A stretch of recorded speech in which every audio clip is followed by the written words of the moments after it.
Hi, Analisa Six here with the Lady of Leisure and the Sober Curator to bring you the April 2024 horoscope for the zodiac sign of Aries for sun and rising placements. Hi, Aries, it's your birthday season. Happy birthday. My name's Analisa. I'm an astrologer. I live in Los Angeles and I do horoscopes for my personal blog, ladyofleisure.com, and also the lifestyle magazine for sober living, The Sober Curator, where we bring you content if you're sober and in recovery that's about having fun, not the depressing parts of recovery, more of the exciting parts of recovery. So there's a lot of depressing parts. We don't need to focus on that. I'm trying to kind of start these videos with a little bit of a better introduction to what I do, who I am, and where you can find me. So if you enjoyed your horoscope video and you'd like to work one-on-one with me, I do offer tarot and astrology consults via Zoom. My email is in the description box. You can email me on Analisa6 at ladyofleisure.com to book a private session with me. I charge $100 for about a 60 to 90 minute astrology consult and $35 for a 30-minute tarot and 75 for an hour tarot reading. That's of April 2024. Those rates are subject to change depending on the future. All right, let's jump right in, Aries, to your horoscope. I feel like the lighting in my apartment's really weird, so I apologize if it's kind of obnoxious, the shadows on my face. I waited until the evening to record these videos, and my lighting in my apartment's a little bit funky. Aries, this is a really important and powerful time for you as an individual. The area of the chart that is very activated during the beginning of April and through a lot of the month is the area that Aries traditionally rules, which is the first house. And the first house represents our relationship to ourselves, our personal relationship to self, and our identity. It's where we are very self-oriented. I didn't want to use the word selfish because that implies something negative sometimes. So more like where we're self-oriented in a way that can be very empowering, confidence building. It can be selfish at times, but sometimes that can be a positive thing for us if we feel like we've been giving too much to other people. So a lot of energy is kind of pulling you inward and pulling you to be more self-focused. We start out April with the sun in Aries at 12 degrees. We have the North Node in Aries at 15 degrees. We have Mercury at 27 degrees Aries, Venus at 25 degrees Pisces, Mars at 7 degrees Pisces, Jupiter 17 degrees Taurus, Saturn 13 degrees Pisces, Uranus 20 degrees Taurus, Neptune 27 degrees Pisces, and Pluto 1 degree Aquarius. And I don't think I'm going to do that for every one of these videos, but for some reason I feel like doing it for yours. Part of the reason for that, I think, is just mostly the amount of energy that we have in Pisces and Aries is really dominant in the ether for the start of April. The other thing that's happening on April 1st that's very poignant for you is that Mercury has been in Aries since March 10th. And Mercury is going to be stationing retrograde in your sign of Aries on April 1st, on April Fool's Day. So the area of the chart that this is hitting for you is that same area that has to do with identity, relationship to self. When Mercury is passing through this area, we are reflecting on who we are and who we are to ourselves. What is our personal autonomous relationship to self? The sun's here, so it brings vitality and energy here. We might feel a boost of confidence or a boost of energy around wanting to focus more on ourselves in positive ways. The North Node here is also pulling us into that. We also have Chiron here, which Chiron has been here for Aries for a long time. It's the wounded healer. It's an identity wound that we're trying to heal. Who are we? What do we want to do? What do we want to do for ourselves, to ourselves? That's a big theme for you. With Mercury stationing retrograde, and Mercury is going to be retrograde until the 25th of April, you are in a reflect and review and reassess process when it comes to your identity. What makes you you to yourself, not necessarily to other people, but to you? Are you living a life that is authentic to you? The card that is ruled by Aries is the Emperor card in the tarot. I'm gonna grab it. Let's see if I can easily grab it. I have the Mother Peace deck here. Oh, I am just flinging these cards everywhere. We have the Emperor card. The Emperor card is a card that's ruled by Aries, and a lot of Mars energy here. Mars is your ruler. And, we could look at the Emperor and say, like, during this Mercury retrograde, we're really working with this archetype. What brings us into our divine masculine energy? The divine masculine is kind of considered to be paternal, this fatherly energy where there's this like sense of authority, in life. It's patriarchal. And, I'm not a huge fan of the patriarchy, but I do love the divine masculine. And to me, the divine masculine isn't even about men. It's not necessarily about what gender you are, what you have going on. It's just more about kind of what the masculine principle represents, which I know it's hard. Like, I have a lot of non-binary people in my life, but I operate within the binary as a woman, and I do relate a lot to masculine energy. Like, I feel like I'm a very masculine energy kind of woman. I also have a lot of feminine energy, and I feel like I also have neutral energy that's neither. I feel like all of that spectrum I relate to as an individual personally. Not saying other people feel that way, but that's how I feel. And I think that my relationship to masculine energy tends to feel very much like an emperor kind of like archetype, where I feel like the authority in my life. I feel very like I'm taking charge of my life and doing something that's authentic to me, where I'm in the driver's seat. I am the leader. And I use this kind of phrase in the last video for the astrology forecast for the month, but are you being the director of your own life? And I think that the Emperor, in its positive expression in Aries, is very much kind of, leading the charge, leading the kind of Mars-like energy, towards whatever it is that you want to cultivate or do. Also, I think in Aries, it's like more of a frequency versus an extroverted thing too. It's kind of like an air that you hold. When somebody walks into a room and they just have this air of authority and confidence emanating off of them, that's very much the Emperor card to me. It's kind of like your beingness demands respect, and it's just how you just vibe that way. And I think that there's a positive way of vibing that way, and then I think there can be a negative way of vibing that way, where in a negative way that is kind of like the Mercury retrograde or Chiron kind of emperor energy, it's operating from a place of insecurity and trying to dominate. So when we're insecure, if we feel like we have to be in charge to build up our own confidence or to fill that hole of insecurity, we're operating in a not so positive place of the emperor card. And I think that the Mercury retrograde in Aries is going to be really hard for Aries, because Aries has this dance that it does where it's a natural born leader. You're meant to be in charge. You're meant to lead. You're meant to do things your way. But often, if you get too tunnel vision on your way or the highway, or needing this right now, or being impatient about the way that you're going about it, you miss a lot of pieces, and you miss a lot that's going on around you. And then you have to go backwards and maybe clean up some of the mess that you didn't really think about in the process of trying to go after what you want or do things the way that you wanted to do them. I have a lot of Aries people in my life. They're some of my favorite people. They're some of the most impatient people that I know, and can be very bull in a china shop, like Mars. Scorpio and Aries energy is ruled by Mars, and Mars sometimes charges ahead and doesn't really think about the consequences, doesn't really think about what's happening around it. With that said, Aries energy and Mars people tend to be some of the really smartest people that I know. They tend to have a lot of success because they're able to charge ahead in that way. But again, there can be some pieces that get left behind that, they have to go back and fix. There's a lot of humility that Aries has to learn. And Mercury in Aries, can be impatient, it can be reactive, it can be overtly aggressive in its communication. Mercury is the planet that rules our communication and the way that we think about things. And so we're all under this influence right now, not just you, Aries. We're all under the influence of Mercury and Aries. We all have the potential to kind of tap into this frequency. But for you being an Aries, it's definitely elevated.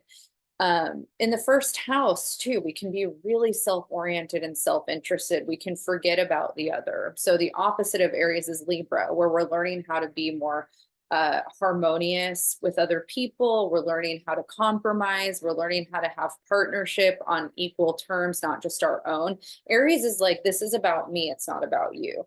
Libra is, it's about us. And right now, the collective, we have a lot of energy on all fronts where we're all going, it's about me right now. It's not about you, especially you, Aries. You really need to feel that. You need to feel it's about you right now.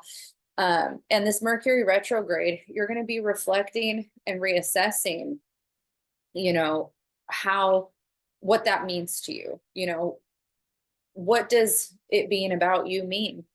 You know, and are you able to be self-oriented in a healthy way that's empowering, where you're leading from the right place, you're holding your own authority in the right way, and it doesn't cost you relationships later? I think that these transits can be really hard when they're pulling us into one area of our chart, because we get tunnel vision and really hyper focused on a feeling that we're having, and we kind of will lose sight of the polarity, the opposite. So right now, Aries is very much focused on the self, very much focused on what motivates you. And, you know, Mercury retrograde in Aries, you're going to be in this period of really, you know, questioning what that means. You know, what changes do you want to make to yourself that might influence how you move forward? The other energy that we have going on is all of this Pisces energy we start the month out with. So, you know, we start out with Venus in Pisces, Mars in Pisces, Saturn in Pisces, Neptune in Pisces. And that's hitting the area of the chart for Aries that is the 12th house, the area that rules the subconscious, your relationship to dreams, spirituality. It also is the area that represents our connection to escapism through substances like alcoholism, drug abuse. Repressed trauma can live here. Past life trauma can live here. Karmic kind of lessons can live here. We also having Mars is going to be in Pisces, passing through the 12th house of the Aries horoscope for the whole month of April. And Mars passing through the 12th house is often associated with repressed anger, repressed rage. And so you might be having a lot of repressed anger starting to come up. And how are you dealing with that? What is your plan? Because Mercury retrograde in Aries, that anger that's bubbling up, you're going to be short, you're going to be quick, you're going to be reactive, you're going to be irritable. How are you dealing with that? It's really positive for Aries people to have some kind of physical outlet. So working out, exercising, going on walks, you know, if there's some outdoor like archery activities, things like that, that can be really positive to get some of that it's heat in the body. You know, I think that anger, when I think of anger in the body and how it's like kind of being held somatically, there's heat that needs to be released. And I know Kundalini yoga is really amazing for repressed anger. I can't tell you how many times I've had like rage or anger, and I've done a Kundalini like breath work kind of thing, like lion's breath or something like that. And it's just, it transmutes that energy. So things like that can be really positive. The 12th house in Pisces energy also rules our relationship to art, music, creativity. So this is also a really positive time to use your energy in your creative endeavors. So if you're a musician or an artist or a writer, or, you know, you have creative outlets, this is a really positive time to express yourself, express your anger through those outlets. Venus in Pisces here is great. It's exalted in Pisces. It's going to make a conjunction with Neptune on the 4th, I believe. And that energy is great for art, music, you know, those types of expressions. Dreams are extremely enhanced here. You might feel like you're having psychic dreams, psychic downloads. This is a really positive time for meditation and setting intentions around kind of things that you want to manifest from the ether down into reality. Financially, this year is a little rocky for Aries. You need to be really mindful with how you're using your money, because money can come in and then go just as quickly around things that you weren't necessarily expecting to spend money on. With Jupiter and Uranus in the same place they've been in all year, it's just a very ungrounded time for money. There's a lot of potential luck, and there's also a lot of potential like, oh, now I got to spend all that money I just made on things that I didn't really want to spend that money on. So those are things to kind of watch out for. When Venus joins the Aries party on the 4th or the 5th, I think it is. I think it's the 4th. I have the universal ephemeris time, so sometimes the days are a little bit off, but it's around there.